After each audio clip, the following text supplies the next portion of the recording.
ओम श्री गणेशाय नमः। ओम श्री परमात्मने नमः। आप सभी गीता प्रेमी साधकों का ये चैनल में हार्दिक स्वागत है। सभी को जय श्री कृष्ण। आप सभी को नम्र निवेदन है कि वीडियो को लाइक कीजिए, ज़्यादा से ज़्यादा लोगों में शेयर कीजिए, चैनल को सब्सक्राइब कीजिए और ये वीडियो आपको कैसा लगा वो कमेंट बॉक्स में लिखिए। आप कहाँ से बोलते हैं, कहाँ से देख रहे हैं, वो जगह का नाम, शहर का नाम भी लिखिए। और कुछ नहीं तो कमेंट बॉक्स में कम से कम जय श्री कृष्ण लिख दीजिए। तो आज का श्लोक है अध्याय 14, श्लोक क्रमांक 4। सर्वयोनिषु कौन्तेय मूर्तयः सम्भवन्ति या तासां ब्रह्म महत् योनिरः बीजप्रदः पिता। अर्थात हे कुंती नंदन, संपूर्ण योनियों में प्राणियों के जितने शरीर पैदा होते हैं उन सब की मूल प्रकृति तो माता है और मैं बीज स्थान करने वाला पिता हूँ।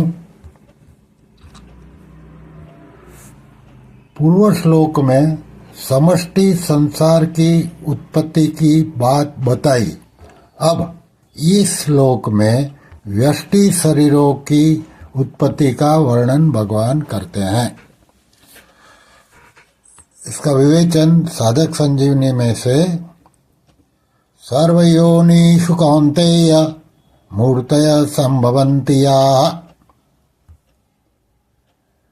जरायु यानी कि जहर के साथ पैदा होने वाले मनुष्य, पशु आदि।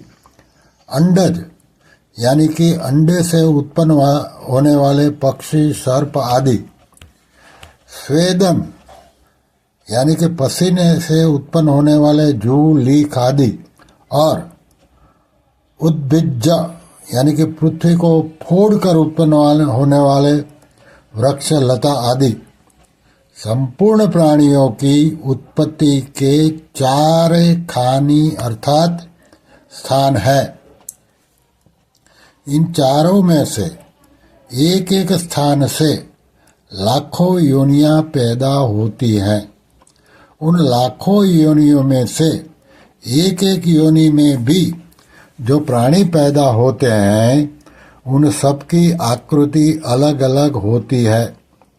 उन योनि में एक जाति में पैदा होने वाले प्राणियों की आकृति में भी स्थूल या सूक्ष्म भेद रहता है। अर्थात एक समान आकृति किसी की भी नहीं मिलती। जैसे एक मनुष्य योनि में अरबों वर्षों से अरबों शरीर पैदा होते चले आए हैं, पर आज तक किसी भी मनुष्य की आकृति परस्पर नहीं मिलती।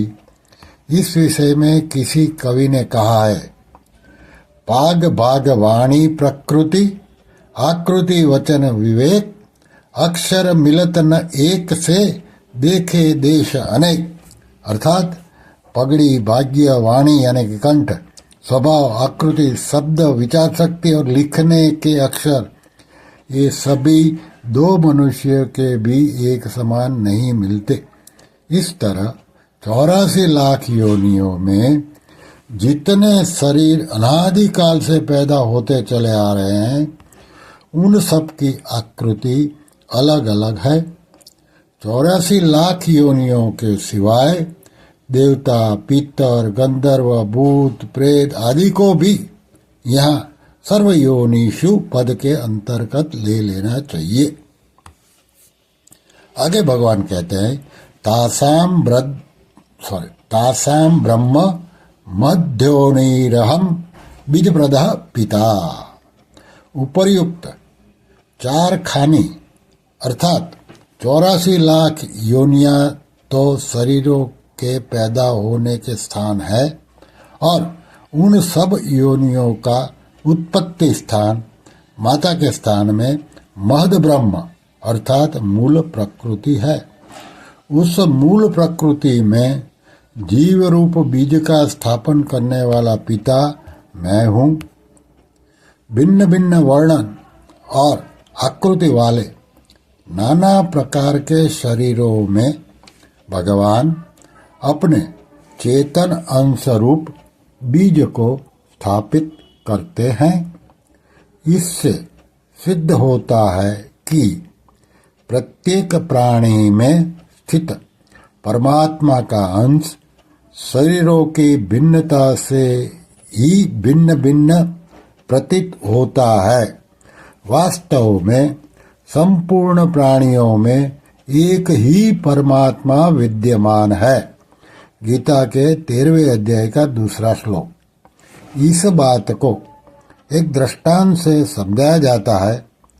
यद्यपि दृष्टांत सर्वांश में नहीं घटता, तथापि वह बुद्धि को दृष्टांत के नजदीक ले जाने में सहायक होता है। कपड़ा और पृथ्वी दोनों में एक ही तत्व की प्रधानता है। कपड़े को अगर जल में डाला जाए तो वह जल के निचले भाग में जाकर बैठ जाता है।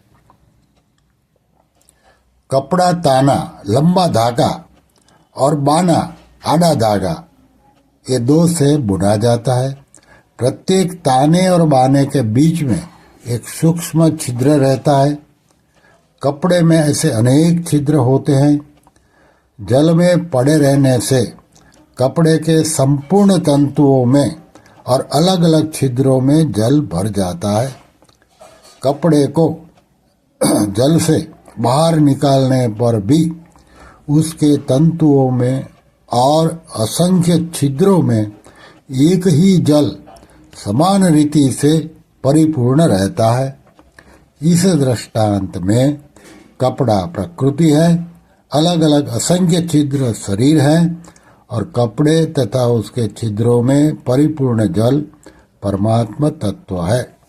तात्पर्य की स्थूल दृष्टि से तो प्रत्येक शरीर में परमात्मा तत्व अलग अलग दिखाई देता है, पर सूक्ष्म दृष्टि से देखा जाए तो संपूर्ण शरीरों में, संपूर्ण संसार में एक ही परमात्मा तत्व परिपूर्ण है। श्री कृष्ण शरणम मम, श्री कृष्ण शरणम मम, श्री कृष्ण शरणम मम। ओम श्री कृष्णार्पणमस्तु।